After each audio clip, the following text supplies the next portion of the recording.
Ayan, hello beautiful! Welcome back at Everything Nice at Mitch Succulent Love. Kamusta kayo ngayong bagyong uwan? So, kagabi sobrang nakakatakot dito sa amin. So, makita nyo basa pa rin yung mga succulent. Ayan, naambulan pa rin. And ngayon, umaaraw na parang naglalaban yung araw at ulan. So, anong update sa inyong lugar? So, hopefully, maayos tayong lahat, safe ang ating mga plants. So, kagabi, sobrang lakas ng hangin. And, kinakabahan din ako para sa plants ko. Kasi, syempre, nandito lang sila. So, kayang-kayang silang tangayin ng ulan. So, ngayon ko lang nakita ang aking pomda. Lush na pala siya, pero I see dried leaves. Pero, okay sila. And, ayun, safe naman yung mga plants ko. Kayo, kamusta yung mga plants nyo? Here naman sila. Ayan, safe. Very safe. Though, nagkaroon ng mga kalat. Oh, ano nangyari sa lettuce namin na yarn? Ayan.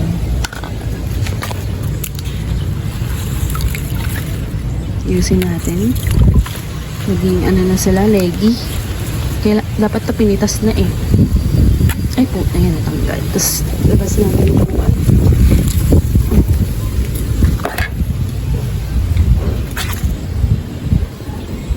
Aking pinakamalaking kiko.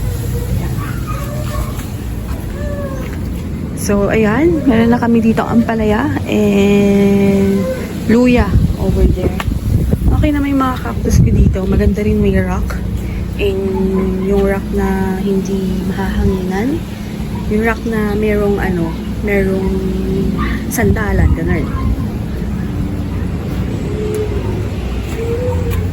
Ito yung mga cactus ko, ngayon ko lang ito nakita. Pati yung mga succulent ko, ngayon ko lang natin na maganda. There was namatay na mga cactus. Save tayo dito. Save tayo ng isa. Meron pang babies. Tusok-tusok lang. Kagandaan talaga sa cactus. Kaya nilang mabuhay anywhere. Ito yung gusto kong designan pero hindi na nangyari. Nabisi na. Tapos tinamat na ako sa buhay. Okay naman yung mga ano ko dito. Mga cactus. They were good naman. And may sandalan kasi sila kaya carry lang sila. So, yun lang. Thank you for watching Everything Nice at Mitch. Maikling vlog lang tayo today. Pinakita ko lang na safe yung mga plants ko. I hope kayo din safe din ang mga plants nyo.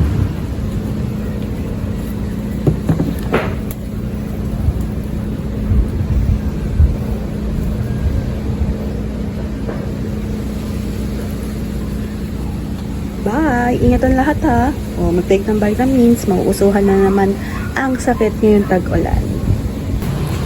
So, even here ay natumba yung aming gumamela. Ayan. Pero yan talaga kahapon.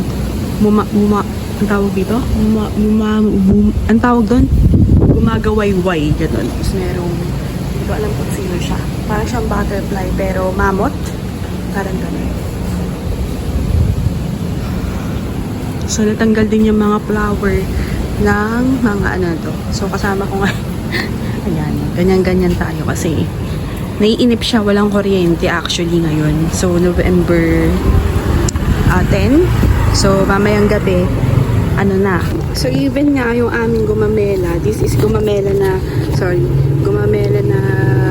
native.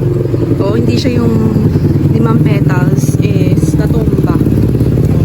So, sayang naman to. Dapat itayo na lang to. Tapos yung aming dessert rose is, ayan. Matibay din to ha.